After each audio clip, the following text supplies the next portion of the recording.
পৃথিবীর অন্যতম প্রাচীন ও ঐতিহ্যবাহী আদিবাসী হল মং। এদের কালচার এতটাই প্রাণবন্ত আর রঙিন যে তাদের দিকে মুগ্ধ হয়ে তাকিয়ে থাকতে হয়।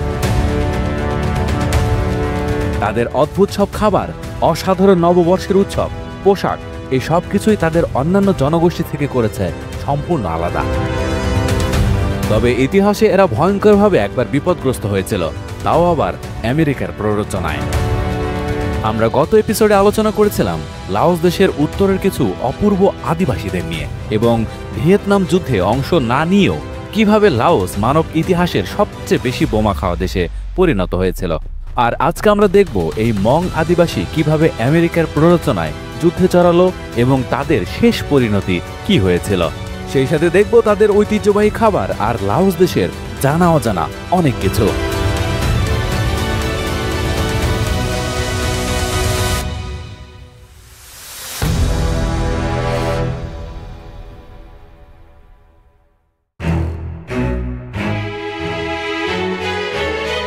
দক্ষিণ এশিয়ার দেশ লাওস। দেশটির মুয়াংসাই অঞ্চলে এটি একটি মং আদিবাসীর গ্রাম। এরা পাহাড়ের আদিবাসী হলেও এখন কিন্তু সারা বিশ্বের নানা দেশে তারা ছড়িয়ে ছিটিয়ে আছে। আর তাই তাদের বিখ্যাত নববর্ষ উৎসব লাওস সহ থাইল্যান্ড, ভিয়েতনাম, চীন, আমেরিকা এবং আরও কয়েকটি দেশে তারা বড় করে পালন করে। যেমন এই উৎসবটি পালিত হচ্ছে আমেরিকার ক্যালিফোর্নিয়া রাজ্যের স্টকটনে। শহরের বিভিন্ন প্রান্ত থেকে মং গোষ্ঠীর লোকজন হাজির হচ্ছে এই উৎসবে। সবাই চেষ্টা করে এখানে তাদের ট্রেডিশনাল ড্রেস পরে আসার। সকল বয়সী নারী ও পুরুষেরা এখানে অংশগ্রহণ করে। যুক্তরাষ্ট্রের ক্যালিফোর্নিয়া রাজ্যের স্টকটন শহরে প্রতি বছর আয়োজিত হয় মং নিউ ইয়ার ফেস্টিভ্যাল। এই উৎসবে প্রতি বছর 50,000 থেকে 1 লক্ষ মানুষ অংশ নেয়। উৎসবটি সাধারণত নভেম্বরের শেষ থেকে জানুয়ারির শুরুর মাঝে স্টকটন ফেয়ারগ্রাউন্ডসে অনুষ্ঠিত হয় এবং চলে 7 থেকে 10 দিন।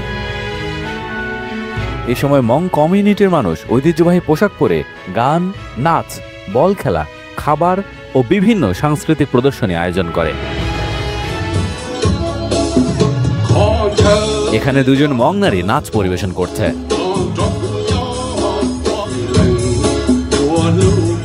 শিশুরাও উৎসব পালনে পিছিয়ে নেই। তারা হাত দিয়ে যে বল ছুঁড়ছে, এই খেলার নাম হলো পফ পফ খেলা। নারী পুরুষ এক জায়গায় সামনাসামনি দাঁড়িয়ে বল ছোঁড়ার মাধ্যমে তারা একে অপরের মনের ভাব প্রকাশ করে। এই খেলা থেকে নতুন বন্ধুত্ব, প্রেম, এমনকি বিয়েতে পর্যন্ত করাতে পারে। এটা তাদের একটা ঐতিহ্য। সমবেত দলীয় নাচেও তারা অংশ নেয়।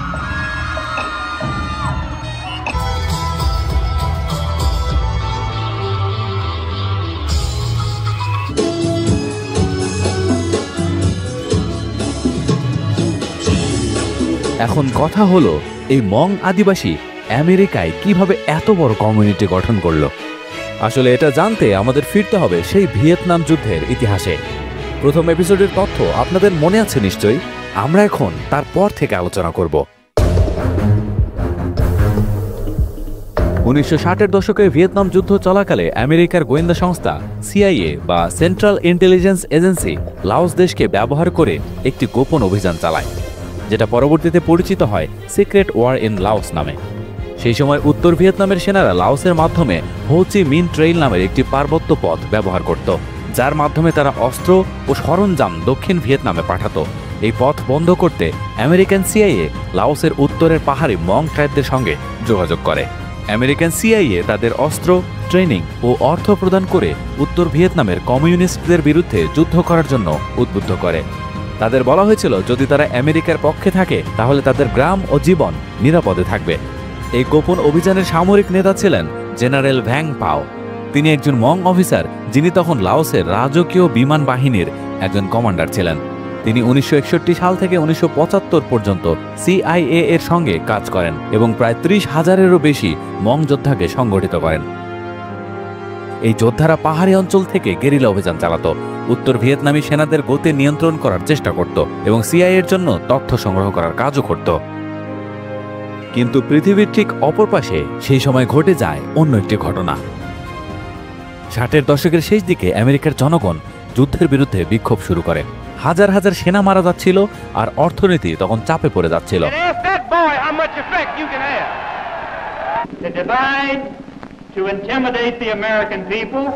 দেশে বিক্ষোভ ও রাজনৈতিক চাপ বাড়লে প্রেসিডেন্ট রিচার্ড নিক্সন ঘোষণা করেন, আমরা যুদ্ধ শেষ করব কিন্তু সম্মান রক্ষা করে। এই ভিয়েতনামাইজেশন নীতি অনুযায়ী আমেরিকা ভিয়েতনাম ও লাওসের স্থানীয় সেনাদের উপর যুদ্ধের দায়িত্ব ফেলে দেয় এবং ধাপে ধাপে নিজেদের সেনা ফিরিয়ে আনে। 1973 সালে প্যারিস পিস অ্যাকর্ডস চুক্তি সই হলে আমেরিকা সরকারিভাবে যুদ্ধ থেকে বেরিয়ে আসে ও সব সেনা লাওস ও ভিয়েতনাম থেকে ফিরিয়ে নিয়ে যায়। এদিকে আমেরিকান সৈন্যরা লাওস ছেড়ে চলে গেলে মং আদিবাসীরা পড়ে যায় চরম বিপর্যয়ে।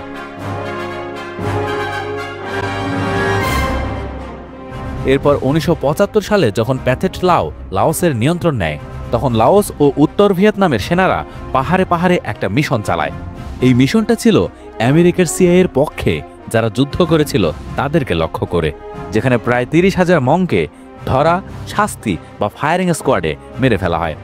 আরও প্রায় 1 লক্ষ মানুষ পাহাড়ে পালিয়ে যায় কমিউনিস্ট সরকারের ভয়ে। প্যাথেট লাও সরকার বলে যে তারা পুরনো যোদ্ধাদের পুনঃশিক্ষা দেবে, কিন্তু বাস্তবে এগুলো ছিল বন্দি শিবির। এই শিবিরগুলোতে মানুষকে জোর করে শ্রম করানো হতো, খাবার দেওয়া হতো না, আর অনেককে আর ফিরেই পাওয়া যায়নি। অনেক ইতিহাসবিদ বলেছেন এটা ছিল এক ধরনের সাইলেন্ট জেনোসাইড। 1975 থেকে 1985 এর মাঝে প্রায় 80,000 মং জনগণ লাওসের পাহাড় ও অরণ্যে নিজেদের লুকিয়ে রাখে। তারা স্থানীয়ভাবে নিজেদের সিআইএস লস্ট আর্মি বলে ডাকতে শুরু করে। তারা মং মাউন্টেইন এরিয়া ঘিরে চলে যেতে চায় থাইল্যান্ড সীমান্তে, কিন্তু ভিয়েতনামি সেনা ও লাওসের কমিউনিস্ট বাহিনী তাদের উপর বোমা, কেমিক্যাল ও হামলা চালাতে থাকে।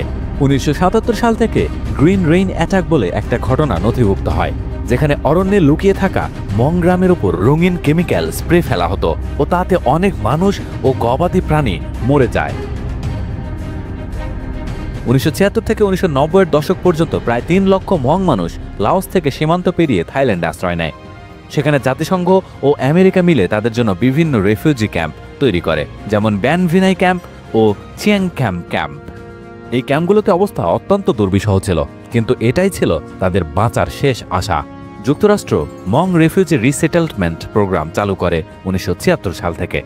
এর মাধ্যমে প্রায় 1 লক্ষ মং জনগণ আমেরিকায় পুনর্বাসিত হয়, বিশেষত ক্যালিফোর্নিয়া, মিনেসোটা, উইসকনসিন এবং নর্থ ক্যারোলিনা রাজ্যে। বাকিরা থাইল্যান্ডে বা লাওসের পাহাড়ে থেকে যায়, আর এভাবেই আমেরিকায় মংরা স্থায়ী হয়ে যায়।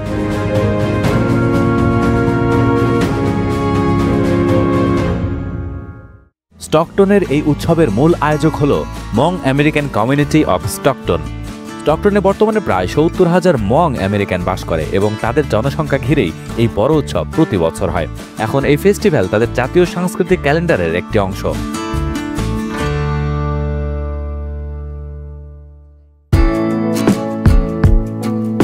আমরা এ পর্যন্ত লাওসের উত্তরে মুয়াংশাই এর পাহাড়ি অঞ্চলে প্রবেশ করে খোমো ট্রাইব দেখেছি আখা ট্রাইব, আর জেনেছি মং আদিবাসীর ইতিহাস ও সংস্কৃতি। তাদের আরেকটি অদ্ভুত বিষয় আমরা এখনো দেখিনি, সেটা হলো তাদের খাবার। ভিডিওর এই অংশটিতে এমন কিছু খাবার দেখানো হবে যেটা দেখলে অনেকেই অস্বস্তিতে পড়তে পারেন, তাই যাদের এসব খাবার দেখলে অসুবিধা হয় তারা ভিডিওর এই অংশটি স্কিপ করে পরের অংশ থেকে দেখুন।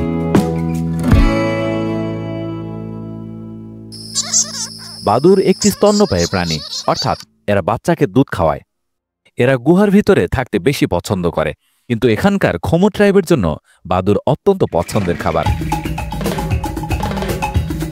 আমরা এখন প্রবেশ করতে চলেছি সেই খোমো ট্রাইবের গ্রামে। মজার বিষয় হলো আমরা দেখতে চলেছি তাদের গ্রামের পাশের একটি গুহা থেকে কিভাবে বাদুর ধরে নিয়ে আসে। এই গ্রামের নাম নাপুয়ং। ভৌগোলিক অবস্থান ভেদে মানুষের খাবারের রীতিনীতিও পরিবর্তিত হয়, আর তাই সারা পৃথিবী জুড়ে আমরা খাবারের এত বিচিত্রতা দেখতে পারি। এখানকার খাবারগুলো যে দেখতে পাচ্ছেন এগুলো অদ্ভুত সব প্রাণী থেকে আসা। যেমন এটি শূকরের জিহ্বা। এই জিহ্বাগুলোতে মশলা মিশিয়ে বারবিকিউ করা হয়। এই মহিলাটির নাম মিস ব্যাং। সে 25 বছর ধরে বারবিকিউ করে আসছে। এগুলো হলো চড়ুই পাখি। এই পোকাগুলোকে তারা ম্যাজিক বাঘ নামে ডাকে। এই বাজারের নাম মিয়াং ফেওয়াং মার্কেট। এটি আশেপাশের আদিবাসী গোষ্ঠীর প্রয়োজনীয় সামগ্রী কেনার বা বেচার জায়গা। এখানে প্রচুর পর্যটকও বেড়াতে আসেন। কিন্তু এই প্রাণীটি খাওয়া তাদের জন্য নিঃসন্দেহে একটা সাহসী কাজ। তারা বিভিন্ন প্রজাতির কচ্ছপও খায়। এই মার্কেটটি যেন একটা প্রোটিনের কারখানা। আর এই কারখানার ম্যানেজার হলো গুইসাপ। গুইসাপের মাংস তাদের কাছে নাকি অনেক ইয়ামি। আকর্ষণের আরেক খাবার হলো চড়ুই পাখি। কিন্তু এই পাখি রান্না করা না, কিছু মশলা দিয়ে এটিকে একটি মাটির পাত্রে ৬-৭ দিনের জন্য রেখে দেওয়া হয়। এটা এক ধরনের চড়ুই মদও বলতে পারেন। ভ্যাম্পায়ারের মতো দেখতে এই প্রাণীটি কি বলতে পারেন? ঠিক ধরেছেন, এইগুলো বাদুড়। এটার কুড়মুড়ে স্বাদের জন্য বিখ্যাত ওদের কাছে। আচ্ছা চলুন আগে বাদুড় কিভাবে শিকার করা হয় সেটাই দেখে আসি। এটি তাদের গ্রামের পাশেই একটি গুহা। এই গুহাতে হাজার হাজার বাদুড় আছে। হাজার বললে ভুল হবে, লক্ষ লক্ষ। কিন্তু দিনের আলোতে তাদের ধরা একটু মুশকিল, কারণ বাদুড় সাধারণত সন্ধ্যাবেলায় রাতের খাবারের সন্ধানে বের হয়। ঠিক সূর্য নেমে গেলে হাতে মাত্র 10 মিনিট সময় পাওয়া যাবে সেগুলো ধরার জন্য, কারণ সন্ধ্যা নামার সাথে সাথে তারা দল বেঁধে এই গুহা থেকে বেরিয়ে যাবে একসাথে। ঠিক তখনই এই ধরনের জালের মাধ্যমে তাদের শিকার করা হবে। আমরা অনেকেই হয়তো মনে করি বাদুড় একেবারেই চোখে দেখে না। এটা কিন্তু সত্য নয়। বাদুড় একটি অদ্ভুত ধরনের প্রাণী। এরা স্তন্যপায়ী, অর্থাৎ বাচ্চাকে দুধ খাওয়ায়। আবার তারা উড়তেও পারে, যেটা অন্য কোনো স্তন্যপায়ী প্রাণীর পক্ষে সম্ভব নয়। বাদুড় প্রকৃতিতে অত্যন্ত উপকারী প্রাণী। তারা গাছের ফল খেয়ে বীজ ছড়ায় ও পোকামাকড় খেয়ে শস্য রক্ষা করে। তবুও বাদুড় খাওয়া নিরাপদ নয়, কারণ তাদের দেহে অনেক ধরনের ভাইরাস থাকে যেগুলো মানুষের মধ্যে ছড়াতে পারে, যেমন ইবোলা, নিপা, করোনা ভাইরাস ইত্যাদি। এই কারণে বিশ্ব স্বাস্থ্য সংস্থা এবং বিজ্ঞানীরা বাদুড় খাওয়া থেকে বিরত থাকার পরামর্শ দিয়েছেন। যদি কোনো অঞ্চলে এরকম খাওয়ার সংস্কৃতি থাকে, তবে বাদুড়কে সম্পূর্ণ উচ্চ তাপে রান্না করতে হবে, যাতে সব বিপজ্জনক জীবাণু নষ্ট হয়ে যায়। দুটো বাঁশের সাথে নেট লাগিয়ে গুহার মুখে উঁচু করে ধরে রাখতে হয়, কিছুটা ফুটবল খেলার গোল পোস্টের মতো। সন্ধ্যার আগে আগে এভাবে রেডি হয়ে থাকতে হয়। যে কোনো মুহূর্তে বাদুড়গুলো বের হতে পারে। তারা বের হতে শুরু করেছে। এখনই সময় জালটি ধরার। প্রচুর বাদুড় আটকা পড়ছে। যথেষ্ট পেয়েছে তারা আজকে। এখন তারা এগুলো সংগ্রহ করে গ্রামে ফিরে যাবে।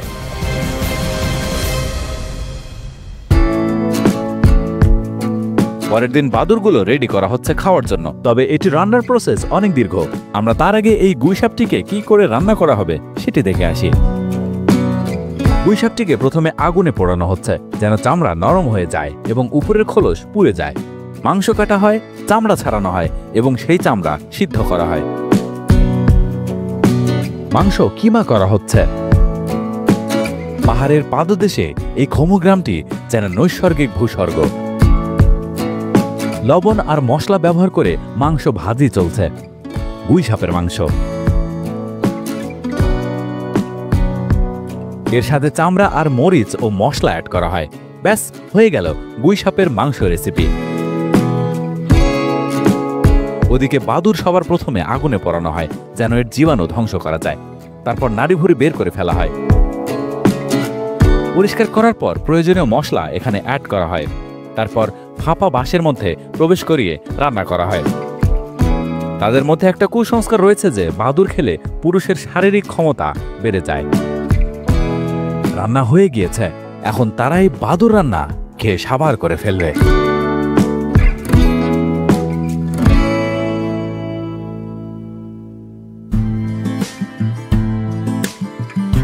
খমু ট্রাইব থেকে আমরা চলে এসেছি মং ট্রাইবের খাবার ঐতিহ্য দেখতে। এদের বিয়ের ঐতিহ্য যতটাই সুন্দর, ততটাই বিপরীত তাদের খাবার।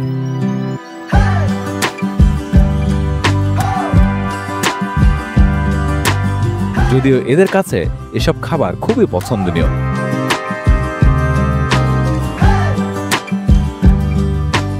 মং গ্রামে এটি একটি বিয়ের রান্না চলছে।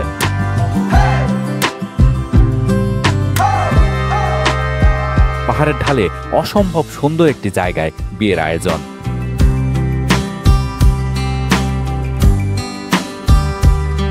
এরা হলো বর-কনে। তারা প্রেমের সম্পর্ক করে বিয়ে করেছে। যদিও মং সমাজে বিয়ের আগে ছেলে মেয়ে মেলামেশা করা নিষেধ। তাদের গ্রাম সহ আশেপাশের সব গ্রাম থেকেই লোকজন এসেছে বিয়ের অনুষ্ঠানে। প্রায় 500 মানুষের আয়োজন।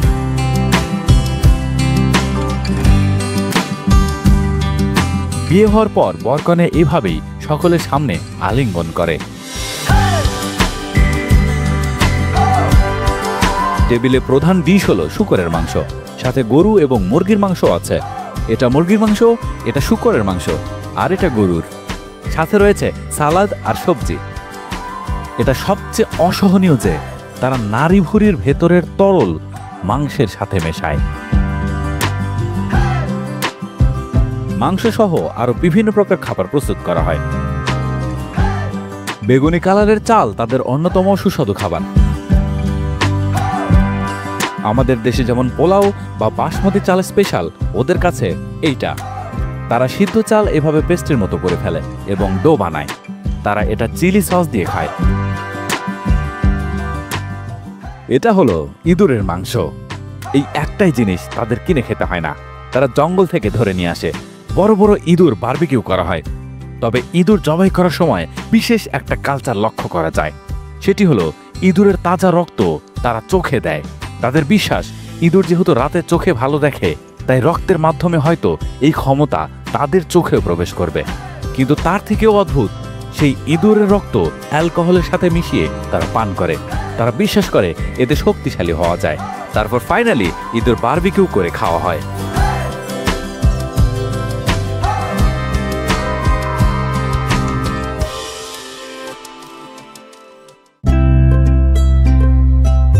এই পাহাড়ের নিচে নদী তীরে অবস্থিত আরেকটি জনগোষ্ঠীর নাম মনকুয়া।